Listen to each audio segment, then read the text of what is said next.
আসসালামু আলাইকুম, কেমন আছেন সবাই? আশা করি ভালো আছেন। আজকে আমরা চলে আসছি সপ্তম শ্রেণীর বাংলা ষান্মাসিক মূল্যায়ন 2024-এর প্রস্তুতিমূলক একটা নমুনা প্রশ্নের উত্তর নিয়ে। তো নমুনাটা আমরা তৈরি করেছিলাম, যেখানে মনে করেন গত গ্রীষ্মকালে আপনি আপনার পরিবার সহ কক্সবাজার ভ্রমণে গিয়েছিলেন। আনন্দময় ভ্রমণের অভিজ্ঞতা অনুসারে 200 শব্দের মধ্যে ভ্রমণ অভিজ্ঞতার একটি অনুচ্ছেদ লিখতে হবে। এরপর এখানে আমরা কাজ 1-এর কথা চিন্তা করি। এখানে থাকে বেশ কয়েকটি কাজ, তো কাজ 1, 2, 3, 4 এভাবে 5। যেমন কাজ 1, 200 শব্দের মধ্যে একটি ভ্রমণ বিষয়ক গল্প লিখো এবং নিচের নমুনা থেকে বিশেষ্য, সর্বনাম, বিশেষণ, ক্রিয়া বিশেষণ এবং অনুসর্গ, যোজক এবং আবেগ এই 8 শ্রেণীর শব্দ চিহ্নিত করতে হবে। তো আমরা নমুনা উত্তর হিসেবে যদি এখানে লিখি, আমার কক্সবাজার সমুদ্র সৈকত ভ্রমণ অভিজ্ঞতা অনুসারে, যেমন গত গ্রীষ্মে আমার পরিবারের সাথে কক্সবাজারে গিয়েছিলাম। সমুদ্রের বিশাল ঢেউ আর সোনালী বালির সমুদ্র সৈকত আমাদের মন ভরিয়ে দিয়েছিল। সকালে আমরা সমুদ্রের ধারে হাঁটতাম এবং সন্ধ্যায় সাগরের অপূর্ব সূর্যাস্ত উপভোগ করতাম। বাবা আমাকে একটি বড় সাদা শেল উপহার দেন, যা আমি খুব পছন্দ করেছিলাম। একদিন আমরা সবাই মিলে মহেশখালী দ্বীপে গেলাম। সেখানে পাহাড়, ঝর্ণা এবং সবুজ বন আমাদের মুগ্ধ করেছিল। ফেরার পথে আমরা স্থানীয় বাজার থেকে অনেক কিছু স্মারক কিনেছিলাম। আমাদের এই ভ্রমণ ছিল অত্যন্ত আনন্দময় এবং স্মৃতিময়। আচ্ছা, এখন আমাদের কাজ হলো এই যে আমরা যেই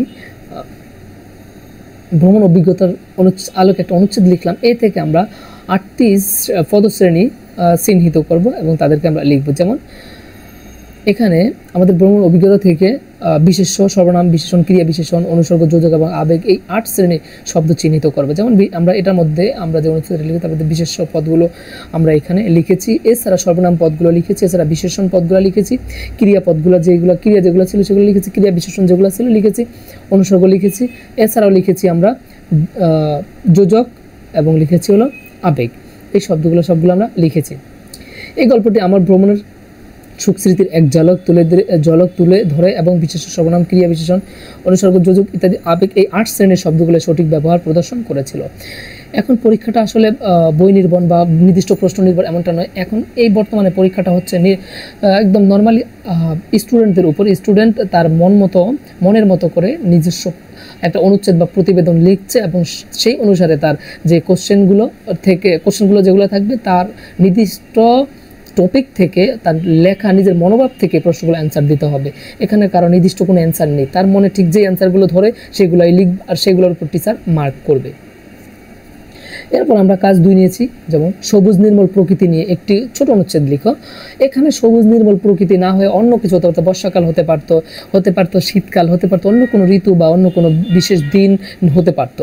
যে কোনো বিষয়ে একটা অনুচ্ছেদ লিখো এবং সময় এখানে লক্ষ্য করতে হবে কি, সময় প্রমিত এবং আঞ্চলিক ভাষার ব্যবহার করে এগুলো আলাদা করে লিখতে হবে। প্রমিত ভাষা এবং আঞ্চলিক ভাষা এগুলো আলাদা করে লিখতে হবে। তারপরে তো প্রমিত শব্দের উচ্চারণ লিখতে হবে আর আঞ্চলিক ভাষার উচ্চারণগুলো লিখতে হবে। যেমন প্রথমে আমরা একটা অনুচ্ছেদ লিখি। অনুচ্ছেদ হচ্ছে যেমন সবুজ নির্মল প্রকৃতি আমাদের মনকে শান্তি দেয়। ফসলের ক্ষেত, নদীর তীর, বৃক্ষরাজি আর পশুর কলরব সব মিলে এক অপরূপ দৃশ্য সৃষ্টি করে। যখন সকালের সূর্যের আলো গাছপালা উপর পড়ে তখন প্রকৃতি যেন নতুন করে প্রাণ পায়। বিকেলের শান্ত বাতাস আর সবুজ গাছপালার মনকে প্রফুল্ল করে তোলে। গ্রামের শিশুদের খেলাধুলা, পুকুরে সাঁতার কাটার, সন্ধ্যাবেলার শীতল পরিবেশ সবাইকে এক অদ্ভুত আনন্দ দেয়। শহরের কোলাহল থেকে দূরে এই সবুজ প্রকৃতি আমাদের জীবনকে সতেজ প্রাণবন্ত করে রাখে। এখন আমাদেরকে লিখতে হবে হচ্ছে কি প্রমিত ভাষায়। যেমন এই যে আমরা অনুচ্ছেদটা লিখেছিলাম সেটাকে এখন প্রমিত ভাষায় লিখতে হবে। প্রমিত ভাষা যেমন সবুজ ভাষা, প্রকৃতি আমাদের মনকে শান্তি করে দেয়, জাস্ট যেটা লিখেছিলাম আমরা সেটাই সাধারণত একটা প্রমিত ভাষা। এখন যদি আমরা আঞ্চলিক ভাষা লিখতে চাই, এটা বেশ কিছু শব্দকে আমরা পরিবর্তন করবো। যেমন এখানে আমরা লিখেছি প্রমিত ভাষা হচ্ছে মনকে, কিন্তু এটা আঞ্চলিক ভাষা হবে মন রে। যেমন সবুজ শান্ত প্রকৃতি আমাদের মন রে শান্তি দেয়। আচ্ছা, গায়ের, এখানে গ্রামের আর সেটা আঞ্চলিক ভাষা হচ্ছে গায়ের। আর ফসলের ক্ষেত যেটা আঞ্চলিক ভাষা হচ্ছে ক্ষেত খামার। আর নদীর তীরে মানে হচ্ছে নদীর পাড়ে বৃক্ষরাজি যেটা সেটা হলো গাছপালা। আর ফাঁকির ডাক শাক সব মিলাইয়া, যেটা হচ্ছে মিলিয়েছিল সেটা হবে মিলাইয়া একখান অপূর্ব দৃশ্য বানায়। যখন ভোরের রোদ গাছপালায় পড়ে তখন প্রকৃতি যেন নতুন করে জীবন পায়।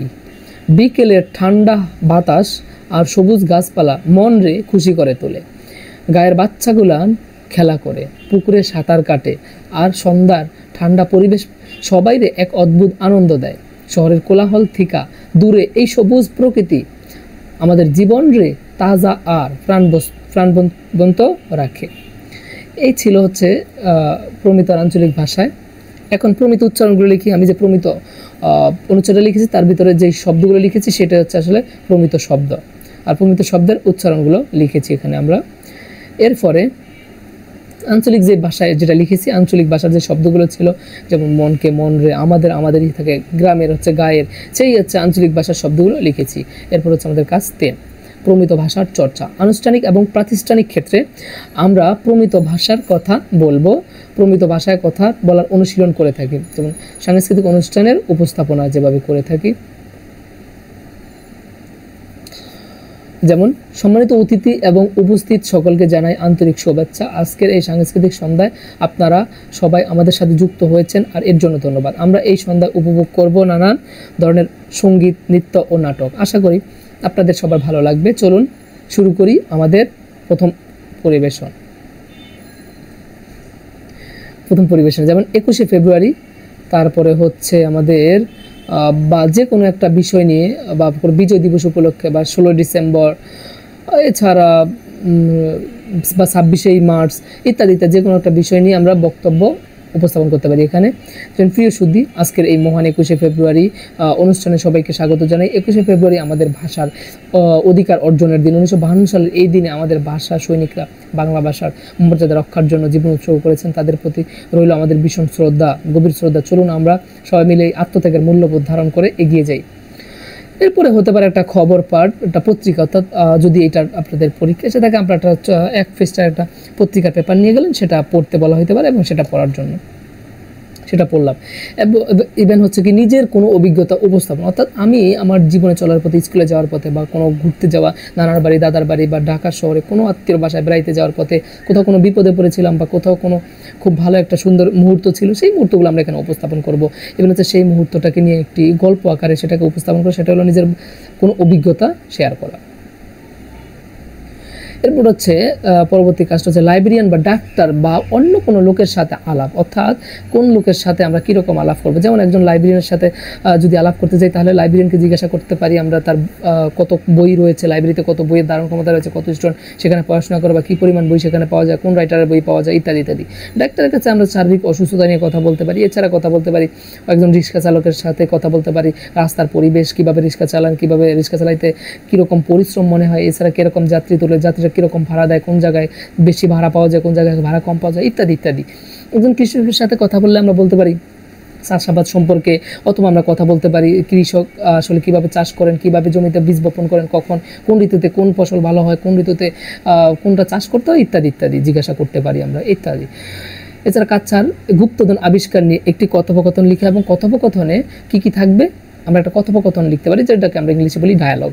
গুপ্তধন আবিষ্কার নিয়ে, যেখানে থাকে বিবৃতিমূলক বাক্য, প্রশ্নবোধক বাক্য, অনুজ্ঞাসূচক, আবেগসূচক। অর্থাৎ আমরা জানি বাংলাতে বাক্য 4 ধরনের হয়ে থাকে। এই 4 ধরনের বাক্যকে এই কথোপকথনে উপস্থাপন করতে হবে, এবং 2টি করে প্রতিটি বাক্যের শ্রেণীতে আলাদা করতে হবে। আমরা প্রত্যেকটা বাক্যের জন্য বিবৃতিমূলকের 2টা বাক্য লিখতে হবে, প্রশ্নমূলকের 2টা, অনুজ্ঞাবাচকের 2টা, আবেগসূচকের 2টা করে বাক্য লিখতে হবে। যেমন কথোপকথনের নমুনা উত্তর: রাপি, হে ইমন, শুনেছিস আমাদের গ্রাম থেকে নাকি গুপ্তধন পাওয়া গেছে? ইমন বলতেছে, সত্যি? কোথায় পাওয়া গেছে? রাফি বলতেছে, হ্যাঁ সত্যি, কাল রাতে আমাদের গ্রামে পুরনো মন্দিরের পাশে মাটি খুঁড়তে গিয়ে পাওয়া গেছে। আচ্ছা, এরপরে পিতলের একটি বাক্স পাওয়া গেছে। আমি এখনই গিয়ে ওদের সাথে দেখা করতে চাই, চল তুই আমার সাথে চল। ইমন বলতেছে। রাফি বলতেছে, ঠিক আছে চল, আমরা সবাই মিলে গিয়ে দেখি। বাহ, কতদিন এই ধরনের গুপ্তধন এখানে লুকোছিল ভাবতেই পারছি না। রাফি বলতেছে, হ্যাঁ সত্যি অবিশ্বাস্য, আমাদের গ্রামেও এমন কিছু থাকতে পারে ভাবতেও পারিনি। রাফি বলল, হ্যাঁ সত্যি অবিশ্বাস্য, আমাদের গ্রামে এমন কিছু থাকতে পারে ভাবতেই পারিনি। আচ্ছা, বাক্যের অনুযায়ী এখন উদাহরণ: বিবৃতিমূলক বাক্য, যেমন আমাদের গ্রাম থেকে নাকি গুপ্তধন পাওয়া গেছে এবং গ্রামের কিছু যুবক খনন করেছিল, এগুলো হচ্ছে বিবৃতিমূলক বাক্য। এছাড়া বিবৃতিমূলক বাক্য ছিল। এছাড়া আমরা লিখবো প্রশ্নবোধক, যেমন সত্যি, কোথায় পাওয়া গেছে, কোশ্চেনবোধক, কারা এই গুপ্তধন আবিষ্কার করেছে, এগুলো প্রশ্নবোধক। এছাড়া অনুজ্ঞাসূচক: আমি এখন ওদের সাথে দেখা করতে চাই, ঠিক আছে চল আমরা সবাই মিলে দেখি। আবেগসূচক হচ্ছে কি, বা কতদিন ধরে এই গুপ্তধন এখানে লুকানো ছিল ভাবতেই পারছি না। হ্যাঁ সত্যি অবশ্যই। এছাড়া আমাদের এখানে বলা ছিল যে বিপরীত শব্দ লেখার জন্য এমন কিছু শব্দ অ্যাড করতে হবে যেগুলো আর বিপরীত শব্দ লেখা যায়। এছাড়াও প্রতিশব্দ, যেমন এর ভিতরে ছিল সত্যি, তার বিপরীত শব্দ হলো মিথ্যা। এখানে ছিল আমাদের ডায়ালগে ছিল বা কথোপকথনে ছিল পুরনো, পুরনো এর বিপরীত শব্দ হচ্ছে নতুন। এছাড়া আমরা যদি দেখি প্রতিশব্দ, প্রতিশব্দ হচ্ছে যেমন গ্রাম, গ্রামের প্রতিশব্দ হচ্ছে পল্লী, যুবক, যুবকের প্রতিশব্দ হচ্ছে তরুণ। কাজ 5, কোনো একটি বিষয় নিয়ে এক শব্দের মধ্যে একটি সমাজসাধিত শব্দ ব্যবহার করে অনুচ্ছেদ লিখতে হবে এবং সমাজসাধিত শব্দগুলো আলাদা করতে হবে। যেমন আমরা একটা অনুচ্ছেদ লিখেছিলাম প্রকৃতি নিয়ে, অথবা যে কোনো বর্ষাকাল বা অন্যান্য বিষয় নিয়ে, শহরের জীবন, গ্রামের জীবন ইত্যাদি নিয়ে, বা স্কুলের প্রথম দিন ইত্যাদি নিয়ে। প্রকৃতি আমাদের জীবনে অপরিহার্য অংশ। এতে রয়েছে বৃক্ষলতা, নদীনালা, পাখালি এবং নানান ধরনের প্রাণী জগৎ। প্রকৃতির এই বৈচিত্র্য আমাদের মনকে প্রশান্তি দেয় এবং জীবনকে সজীব করে তোলে। আমরা যখন প্রাতঃ ভ্রমণে বের হই তখন সুপ্রভাতের নির্মল বাতাস আমাদের স্বাস্থ্যের জন্য খুবই উপকারী। প্রকৃতির অপরূপ দৃশ্য আমাদের মনকে সতেজ করে এবং কর্মস্পৃহা বাড়ায়। এভাবে আমরা প্রাকৃতিক সৌন্দর্যকে উপভোগ করতে পারি, জীবনকে আরও সুন্দর করে তুলতে পারি। প্রকৃতির সংরক্ষণ আমাদের দায়িত্ব।